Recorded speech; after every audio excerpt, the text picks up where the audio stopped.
SPN news आवाज नाशिकचा। मित्रांनो सप्रेम नमस्कार। SPN न्यूजमध्ये आपले स्वागत आहे। दी बुद्धिस्ट इंटरनॅशनल स्कूलमध्ये 77वा प्रजासत्ताक दिन उत्साहात साजरा।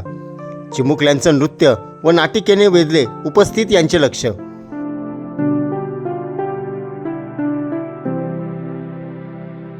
सविस्तर वृत्त असे। आज दिनांक 26 जानेवारी रोजी बुद्धिस्ट इंटरनॅशनल स्कूल पाथर्डी या ठिकाणी प्रजासत्ताक दिन उत्साहात साजरा करण्यात आला। 26 जानेवारी 1950 रोजी भारत देशाला विश्वरत्न डॉक्टर बाबासाहेब आंबेडकर यांचे संविधान लागू झाले होते। त्याच अनुषंगाने संपूर्ण भारत देशात प्रजासत्ताक दिन साजरा केला जातो। तसेच बुद्धिस्ट इंटरनॅशनल स्कूलमध्ये देखील संविधानपर प्रबोधन आणि विविध सांस्कृतिक कार्यक्रमांनी प्रजासत्ताक दिन उत्साहात साजरा झाला। यावेळी उपस्थित मान्यवरांनी आपले मनोगत व्यक्त करीत भाष्य केले। समर्पित केलं आणि आपल्या सर्वांना माणूस म्हणून जगण्याचा इथं अधिकार दिला। त्या सर्वांना प्रथमतः कोटी कोटी वंदन करून आजचा हा दिवस 26 जानेवारी आणि योगायोगाने 2026 पण आलेला आहे। मित्रांनो, 26 जानेवारी हा दिवस साजरा करत असताना या बुद्धिस्ट इंटरनॅशनल स्कूलमध्ये जे मान्यवर या ठिकाणी उपस्थित झालेले आहेत त्या सर्वांचं सहृदय या ठिकाणी स्वागत करत असताना आदरणीय इंगोले सर आणि मॅडमनी हा स्टेज आपल्या सर्वांना उपलब्ध करून देत असताना एक स्तुत्य उपक्रम, खरं म्हणजे ही जी बुद्धिस्ट इंटरनॅशनल शाळा आहे त्या नावातच बुद्धिस्ट आहे आणि भगवान बुद्धांना ज्यांनी गुरु मानलेला आहे ते भीमराव डॉक्टर बाबासाहेब आंबेडकर या देशाचे घटनेचे महान शिल्पकार, ज्यांनी संपूर्ण जगाचा अभ्यास करून संपूर्ण जगातील घटनांचा अभ्यास करून 2 वर्ष 11 महिने 18 दिवसामध्ये या अखंड जम्बूद्वीपाची घटना लिहित असताना खरं म्हणजे स्वातंत्र्य, समता, बंधुता या तत्वांवरती त्याचबरोबर पंचशिलाचं त्यामध्ये अवलोकन करत असताना संपूर्ण मानवजातीसह संपूर्ण सजीवाला, प्राणी मात्रांना इथं न्याय हक्कानं वागवत असताना त्यांना ते अधिकार देण्याचं काम डॉक्टर बाबासाहेब आंबेडकरांसारख्या महामानवांनी केलं। मित्रांनो, या ठिकाणी आपण विद्यार्थी आहात आणि ही शाळा आहे। मी विद्यार्थ्यांना सांगू इच्छितो आपलं ज्ञान कसं असावं। तत्कालीन काळामध्ये डॉक्टर बाबासाहेब आंबेडकरांना एवढ्या अडचणी होत्या, आपल्या सर्वांना त्याबाबत सांगण्याची गरज नाही, परंतु घटना लिहित असताना किंवा घटनेचं मसुदा समितीचा अध्यक्ष त्यांना बनवत असताना खरं म्हणजे डॉक्टर बाबासाहेब आंबेडकर कुठल्याही पार्लमेंटचे सदस्य नव्हते। बाबासाहेबांसाठी ज्यावेळेस घटना समितीचं इथल्या इंग्रज सरकारने म्हणजे इथल्या जे भारतीय सरकार इंग्रज सरकारने तत्कालीन भारतीय सरकार स्थापन केल्यानंतर त्या सरकारने सांगितलं की आम्हाला साहेब या देशाची राज्य घटनेसाठी कोणीतरी माणसाची आपल्याला फॉरेनवरून नियुक्ती करा। तत्कालीन जे गव्हर्नर होते लॉर्ड माउंटबॅटन त्यांना सांगितलं गेलं, परंतु तत्कालीन ज्या इंग्लंडच्या पंतप्रधान होत्या त्यांनी सांगितलं की अहो, बुद्धीचा खरं म्हणजे उगवता सूर्य तुमच्या देशामध्ये असताना तुम्हाला इतर देशांच्या शिल्पकाराची किंवा घटनाकाराची काही गरज नाही।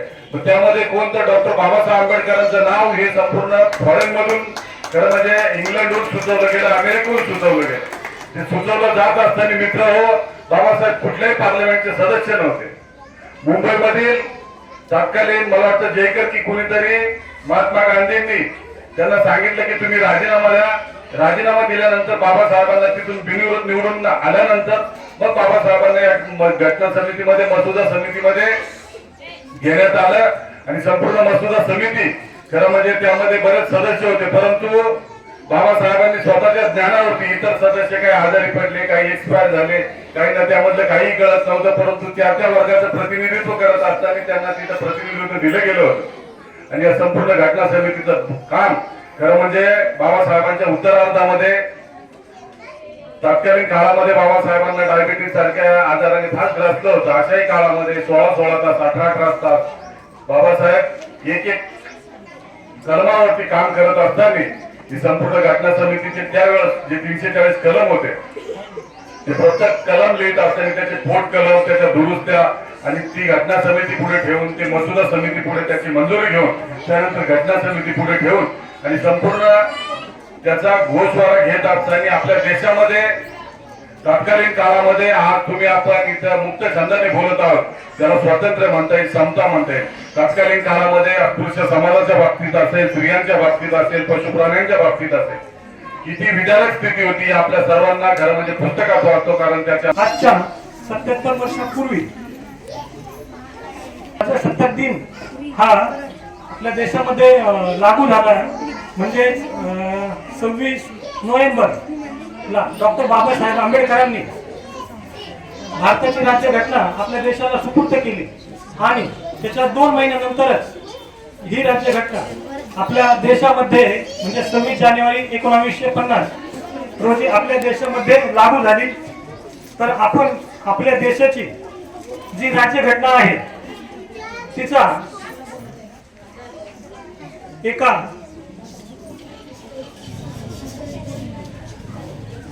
कायद्याच्या मोठ्या पुस्तकाप्रमाणे तिचा आदर केला पाहिजे, त्याचा सन्मान केला पाहिजे आणि आपला प्रजासत्ताक दिन हा मोठ्या उत्साहाने पूर्ण देशामध्ये साजरा केला जातो. तसेच सर्व शाळांमध्ये, कॉलेजेसमध्ये याचा मोठ्या प्रमाणात ध्वजारोहण करून हा एक मोठ्या प्रकारचा सण उत्सव आपण देशामध्ये साजरा केला पाहिजे.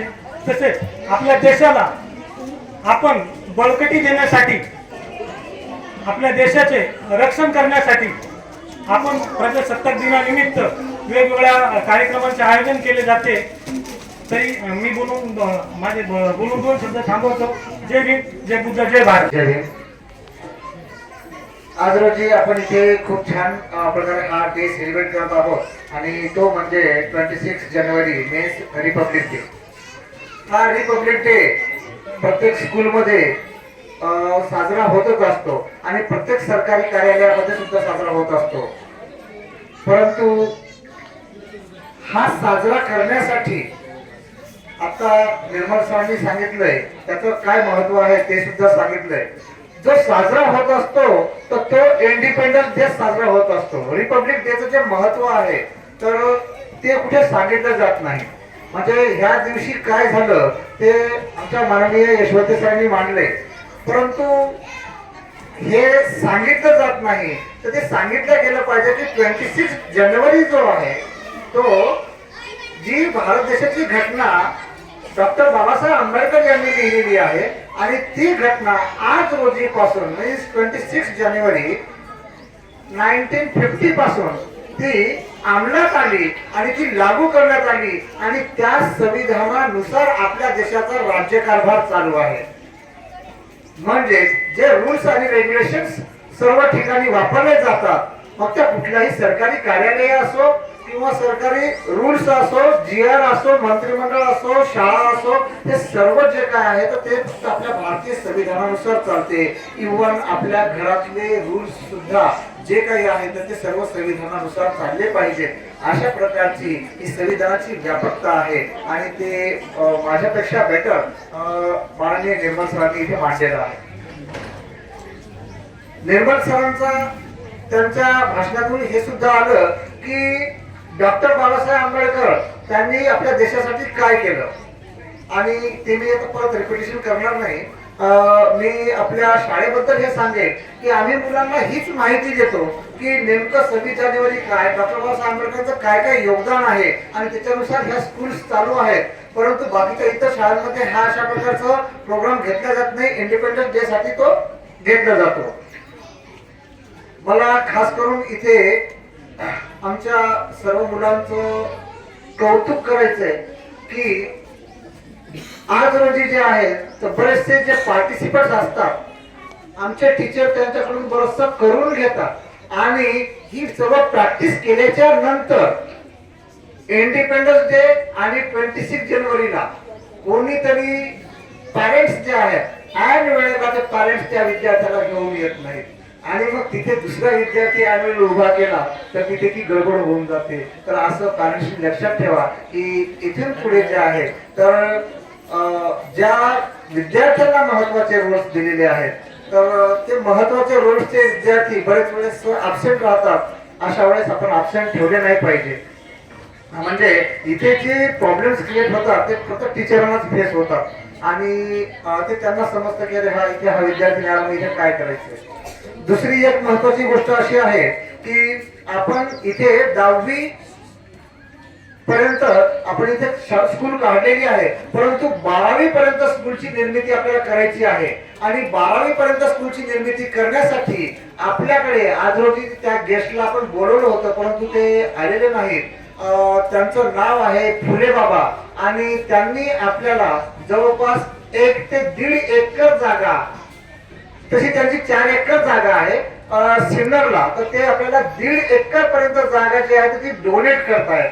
आपल्यासाठी ती खूप मोठी गोष्ट आहे आणि तुमच्या सर्वांच्या सहकार्यातून आपल्याला तिथे सुरुवातीला पहिलं कॉलेज आपल्याला ओपन करता येईल. मीन्स 1ली पासून 10वी पर्यंत तिथे शाळा तर असणारच आहे, परंतु पुढील कॉलेज सुद्धा आता तेवढ्या जागेत आपल्याला ओपन करता येईल आणि तिथून आपली एक स्टेप आपण पुढे टाकतो आहोत. तर ती आपल्यासाठी खूप मोठी गोष्ट आहे. त्यांचाही मला तिथे सत्कार करायचा होता, परंतु ते आता अवेलेबल नाही झालेले. त्यानंतर ह्यासाठी अजून एक मला आपल्या सर्वांच्या साक्षीनं असं नमूद करायचं आहे की ह्या वर्षीपासून आपले विद्यार्थी वाढविण्यासाठी आपण काही फ्री विद्यार्थ्याच्या म्हणजे त्यांची फीस लागणार नाही अशा प्रकारची काही स्कीम्स काढतो आहोत. त्यामध्ये तुम्हाला काही जसं 2 वर्षाची फीस भरली तर त्यामध्ये तुम्हाला काही वर्ष फ्री असतील, म्हणजे तुमची फीस कमी होईल. यावेळी विद्यार्थ्यांनी विविध प्रकारचे सांस्कृतिक नृत्य आणि मिशन सिंदूर ही नाटिका सादर केली. ही नृत्य आणि नाटिका पाहून उपस्थित मान्यवरांनी विद्यार्थ्यांचे कौतुक केले.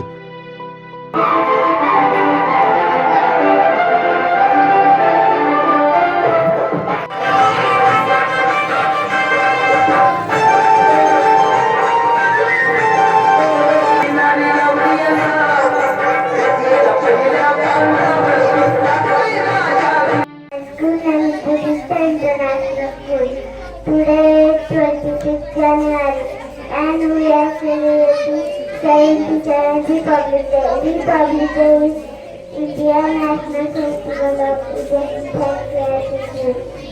My name is Sambodhi Satish Pakra. My school name is Buddhist International School. I study in senior KG.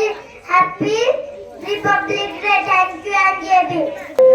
My school name is Buddhist International School. I study in 4th standard. Today is 26th January.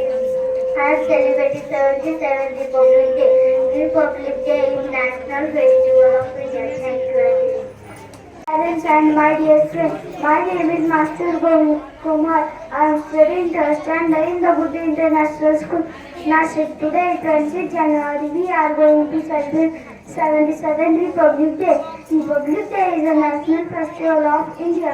We celebrate this day with great joy and happiness on this by the celebrating of India. Thank you and Jai Hind. या कार्यक्रमास Bapurao अडांगळे, Shailesh अडांगळे, Siddharth Ingole, Yashwant sir, Ashish Khandijod, Surendra Bachhav, major Shankar शिराळ, प्राचार्य कल्पना इंगोले यांसह मान्यवर उपस्थित होते. या कार्यक्रमाच्या यशस्वीतेसाठी शिक्षिका आम्रपाली कांबळे, जया काटारे, निकिता इसावे, प्रियंका पवार, सुरेखा जमदाडे, कविता जाधव यांनी परिश्रम घेतले. अतिशय उत्साहाच्या आणि आनंदाच्या वातावरणात 77वा प्रजासत्ताक दिन बुद्धिस्ट इंटरनॅशनल स्कूल येथे पार पडला. SPN न्यूजसाठी प्रतिनिधी सोहेल खान. सर्व जनतेपर्यंत आमच्या बातम्या पोहोचवण्यासाठी आम्ही हे एक माध्यम चालू केलं आहे. त्याचं नाव आहे SPN न्यूज आवाज नाशिकचा. आमच्या या चॅनलला आजच सबस्क्राईब करा आणि बेल आयकॉन प्रेस करा. धन्यवाद.